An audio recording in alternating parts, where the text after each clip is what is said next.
Ang kwento ni Mabuti ni Genoveva Edrosa. Mga tauhan. Si Mabuti, tagapagsalaysay, mag-aaral, at ang anak ni Mabuti. Isang guro na tinatawag na Mabuti ng kanyang mga estudyante kapag nakatalikod dahil sa lagi niya itong tinuturuan kapag wala siyang masabi. Tinuturuan niya ang mga mag-aaral sa panitikan dahil dito siya bihasa. Magtatakip silim nang ang isang mag-aaral ay umiiyak sa isang sulok ng silid aklatan dahil sa isang maliit na problema. Nilapitan siya ni Mabuti at kinausap. Inusisa at pinatahan. Namangha ang bata doon dahil doon din tumatanggis si Mabuti sa sulok na yon.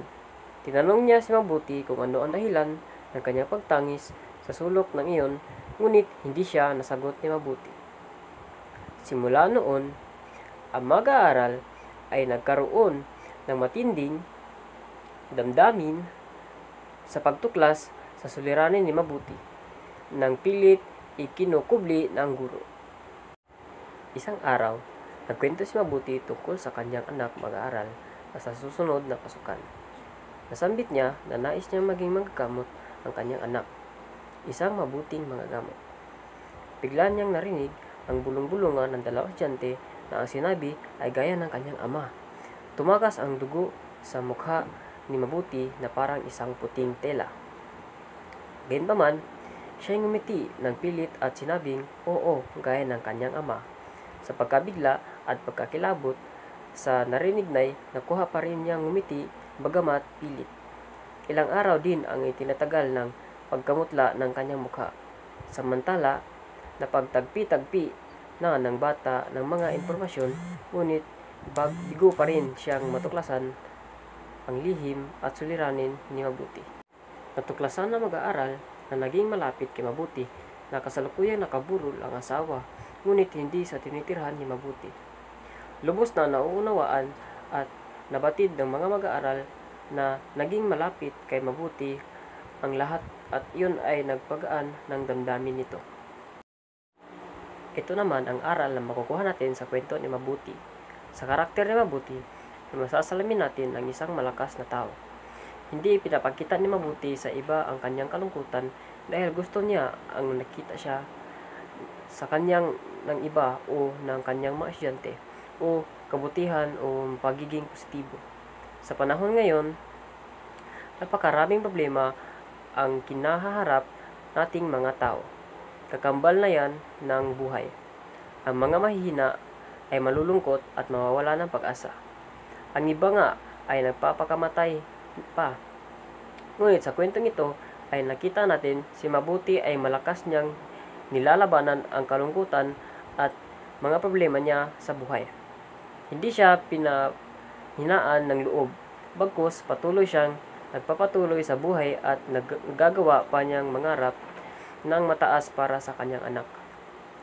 Iintindihan natin sa kwentong ito na hindi tayo dapat madaig ng mga problema sa ating buhay. Tignan natin ang mundo bilang isang paraiso na puno ng kagandahan at kabutihan. Ang susunod naman na kwento ay ang mangingisda ni Ponciano Pineda. Mga tauhan. Ang mangingisda, ang ina ng mangingisda, Fides at si Don Cesar. May isang mangingisda na nais makabili ng kanyang sariling lansya at magkaroon ng sapat na pera upang maingaangat ang kanyang ina sa kahirapan. Sa likod ng kanyang mga pangarap ay ang katotohanan na siya ay mahirap lamang at kakaunti lang ang kanyang huli para suportahan ang pangangailangan. Nalulubog na siya sa utang sa punduhan ni Fides sa mga gasolinang hinihinga nito. Sa kabila ng malulungkot na mga kaganapan, siya ay nagpupursigi na maabot ang kanyang pangarap. Kapag nakikita niya ang mga lansya ni Don Cesar at ang punduhan ni Fides, hindi ito mawalan sa kanyang isip sa paraan na naging inspirasyon niya ang nakamit ng dalawa. Lagi niyang nasasabi sa kanyang ina na balang araw ay makakabili rin siya ng sariling lansya at sila ay ginhawa sa mahirap. Madalas naman siya ang pinagsabihan ng kanyang ina na huwag na itong pangarapin at masiyahan na lamang sa bangkang mayroon ito. Pinagsikapan niya pa rin na kumita ng sapat na salapi upang makabili ng lansya. Sa kanyang paglalakbay tungo sa mga gusto niyang abutin, nakalimutan niya na ang may kapal. Pagkatapos ng ilang taon, ang mangingisda ay nagkaroon ng sapat na salapi upang makabili ng motor. Tugon niya sa kanyang ina na ito na ang simula ng kanilang kaginhawaan. Nawalan siya ng pananalig sa may kapal, kung saan naman lalong tumibay ang kanyang mithiin sa pagkaroon ng lansya. Ngunit 3 na ang lansya ni Don Cesar at lalong lumaki na din ang punduhan ni Fides. Isang gabi, kung saan siya ay nasa dagat, may bitbit siyang 2 dinamita sa kanyang bangka. Kitang-kita niya na ang kanyang mga kasamang mangingisda ay malayo sa kanya, pati na rin ang mga nagpapatrol sa dagat.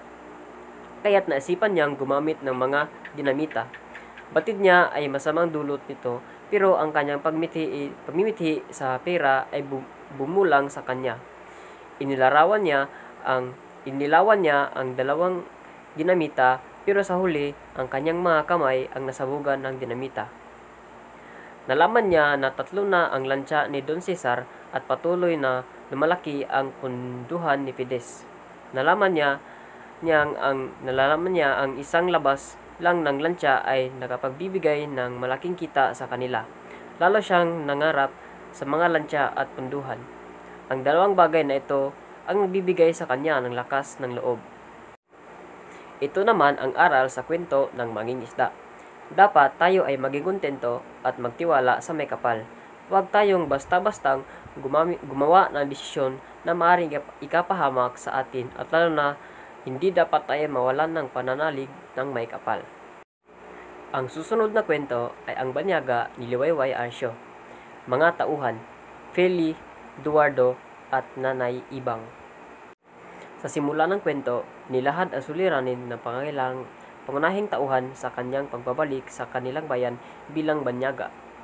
Dito, ang pagpapakahulugan ng sumulat ng may akda sa banyaga ay ang naganap na pagbabagong anyo ng pangunahing tauhan na si Feli, kung kaya't naging katakataka ang kanyang katauhan sa sariling pamilya, lalong-lalo na sa bayan niya.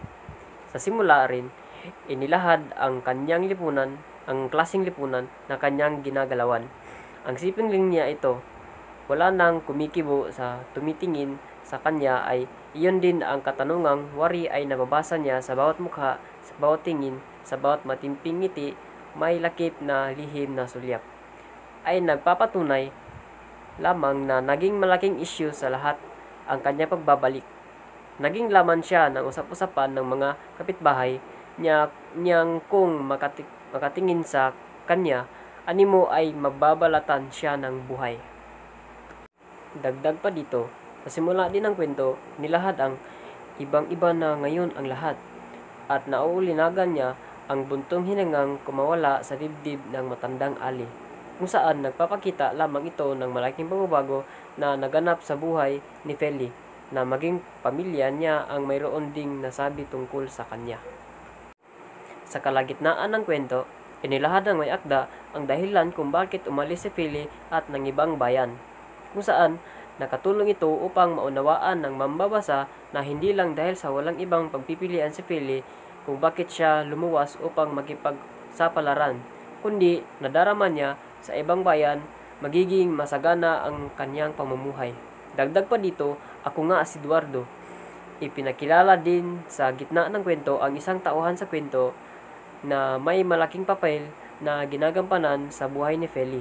Si Eduardo, ang kakaisang lalaki na naging malapit sa kanya noon, at sa kanilang muling pagkikita, umusbong muli ang kakaibang damdamin sa puso ni Feli para sa binata, na ngayon ay guro na sa paaralan kung saan sila nagsipagtapos. Ang wakas ng kwento ay humantong sa paglutas niya rin sa mga pamamagitan ng pagkaramdam ng pagsisisi at sakit ng loob sa nangyaring pagbago sa kanya. Ngunit maiintindihan sa kwento na hindi lubusang nalutas ni Feli ang sariling suliranin, sapagkat pagsisisi at pagkalungkot lamang ang ipinahayag sa huling bahagi ng kwento, at hindi inilahad kung may ginawa siya upang mapawi ang pakiramdam sa suliranin. Nailhad nito ang suliranin, at kahit sa pamandaliang paraan at nalutas ito ng tauhan. Iyon lamang ang puno ito ng pagbabalik, ngunit upang mas maintindihan ng mamabasa ang mga pangyayaring pangkasalukuyan na naibanggit sa kwento, ngunit hindi ito nakaapekto upang hindi maayos na maunawaan ang kwentong binabasa. Sa aral naman ay may ignay ito sa totoong buhay, sa panahon ngayon kung saan maraming umaalis ng ating bansa para kumita at iwanan ang kanilang mga anak, sa kamag-anak. Pagbalik nila sa ating bansa ay tingin natin sa kanila ay mga banyaga dahil iba na ang kanilang paraan ng pananamit at kung paano sila kumilos ay naiiba mula nang sila ay nandito pa at di pa umaalis ng bansa.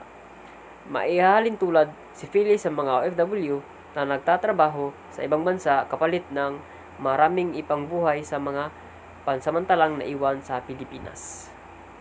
Yun lamang po.